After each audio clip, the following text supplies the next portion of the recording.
Real Madrid centre-back Antonio Rudiger faces a race against time to be fit for the upcoming Champions League double-header against Manchester City.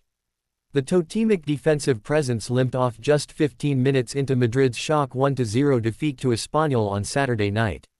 While Carlo Ancelotti raged against the refereeing, he also fretted over the potential absence of his star centre-back. "He's had a muscle injury, they'll have to assess it," Madrid's manager revealed post-game. "We know what we have to do, we've thought about it and we've talked about it." The club officially confirmed Rudiger's prognosis on Sunday. Following tests carried out on Antonio Rudiger by Real Madrid's medical services, the player has been diagnosed with an injury to the biceps femoris in his right leg, a statement read. While Madrid didn't provide a timeline, the Spanish publication Marca estimated that Rudiger would be ruled out for around 20 days. The German has been an ever-present for Madrid in a season when Eder Militao, David Alaba and Dani Carvajal have all been sidelined for long spells. If Rudiger is forced to sit out the next 3 weeks, he could miss a glut of crucial fixtures. Real travel to Leganés in the Copa del Rey quarterfinal in midweek before hosting Atletico Madrid next Saturday in an almighty capital derby. Beyond the bragging rights, both sides are locked in a competitive title race with Barcelona at La Liga's summit.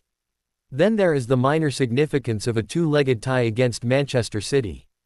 The European behemoths were paired together in the Champions League knockout playoffs and face off at the Etihad Stadium on Tuesday the 11th of February, halfway through Rudiger's reported recovery period. Madrid host City in the second leg of that blockbuster European tie on the 19th of February, which is just before the 31-year-old's theoretical return. David Alaba is fit again, but Ancelotti will be wary of overworking the Austria international after he sat out more than a year with an ACL tear.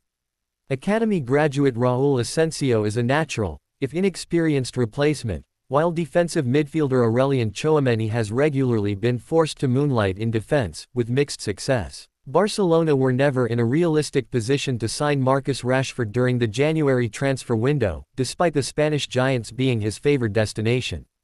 Having fallen out of favor with Ruben Amorim at Manchester United over performances in training, Rashford's future was the subject of intense speculation from December onwards. AC Milan, Juventus and Borussia Dortmund were also linked, with Milan in particular falling off the table once a deal was done for Kyle Walker and filling up their last non-EU player slot.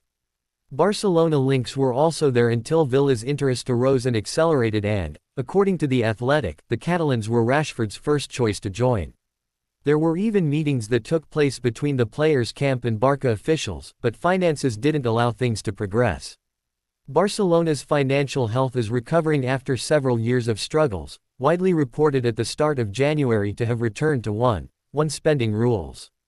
Renewing their contract with Nike and selling off VIP boxes at the as yet unfinished refurbished Camp Nou were the critical deals. However, the impact of that hasn't been instant in terms of the transfer market. Caution still needed to be taken in January, with it necessary to first offload fringe players before bringing new ones in. Ultimately, there wasn't sufficient interest from suitors to do that, with the club also using the boost to capital to prioritize new contracts for existing players like Pedri and Ronald Araujo. Barcelona are also only just over the saga that saw Dani Olmo and Pau Victor deregistered, with the club having used loopholes to get both summer signings into their squad for the first half of the season. That issue still hasn't been fully resolved, given that temporary registration has only been granted by Spain's National Sports Council until a full appeal investigation is complete. Other La Liga clubs have also since complained, with Barcelona seemingly able to circumvent rules after the deadline was missed.